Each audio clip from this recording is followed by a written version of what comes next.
ଖଣ୍ଡପଡ଼ା ଅଞ୍ଚଳର 2 ଗୋଟି ପିଏମ୍ସି ବିଦ୍ୟାଳୟର ଶିଳାନ୍ୟାସ କଲେ ସାଂସଦ ଓ ବିଧାୟକ। ଖଣ୍ଡପଡ଼ା ସହରରେ ଅବସ୍ଥିତ ସର୍ବପୁରାତନ ରାମଚନ୍ଦ୍ର ଉଚ୍ଚ ବିଦ୍ୟାଳୟ ଓ ବେଣାଗାଡ଼ିଆ ଗ୍ରାମସ୍ଥିତ ସାତଗାଁ ବିଦ୍ୟାଧର ଉଚ୍ଚ ବିଦ୍ୟାଳୟକୁ କେନ୍ଦ୍ର ସରକାର ପିଏମ୍ସି ବିଦ୍ୟାଳୟର ମାନ୍ୟତା ପ୍ରଦାନ କରିଥିବା ବେଳେ ଉକ୍ତ 2 ଗୋଟି ବିଦ୍ୟାଳୟର ସାମଗ୍ରିକ ବିକାଶ ପାଇଁ କେନ୍ଦ୍ର ସରକାର 5 କୋଟି ଟଙ୍କା ଅନୁଦାନ ଅର୍ଥ ମଞ୍ଜୁର କରିଛନ୍ତି। ଏହି ଅନୁଦାନ ଅର୍ଥରେ 2ଟି ବିଦ୍ୟାଳୟରେ ହେବାକୁ ଥିବା ଉନ୍ନୟନମୂଳକ କାର୍ଯ୍ୟ ନିମନ୍ତେ ଗୁରୁବାର ଅପରାହ୍ନରେ ଶିଳାନ୍ୟାସ ଉତ୍ସବ ଅନୁଷ୍ଠିତ ହୋଇଯାଇଛି। ମୁଖ୍ୟ ଅତିଥି ରୂପେ ମାନ୍ୟବର ସାଂସଦ ଭର୍ତ୍ତୃହରି ମହତାବ, ଖଣ୍ଡପଡ଼ା ବିଧାୟକ ଇଞ୍ଜିନିୟର ଦୁଷ୍ମନ୍ତ କୁମାର ସ୍ୱାଇଁ 2ଟି ବିଦ୍ୟାଳୟର ଶିଳାନ୍ୟାସ କରିଥିଲେ।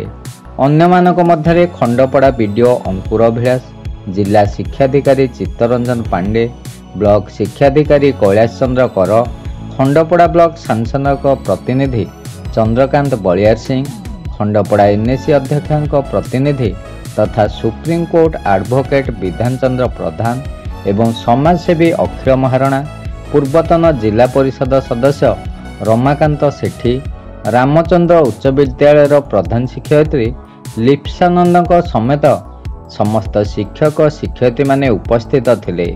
ସେହିପରି ବେଣାଗାଡ଼ିଆ ଗ୍ରାମସ୍ଥିତ ସାତଗାଁ ବିଦ୍ୟାଧର ଉଚ୍ଚ ବିଦ୍ୟାଳୟ ପରିସରରେ ସାଂସଦ ଓ ବିଧାୟକଙ୍କ ଦ୍ୱାରା ଶିଳାନ୍ୟାସ ଉତ୍ସବ ଅନୁଷ୍ଠିତ ହୋଇଯାଇଛି।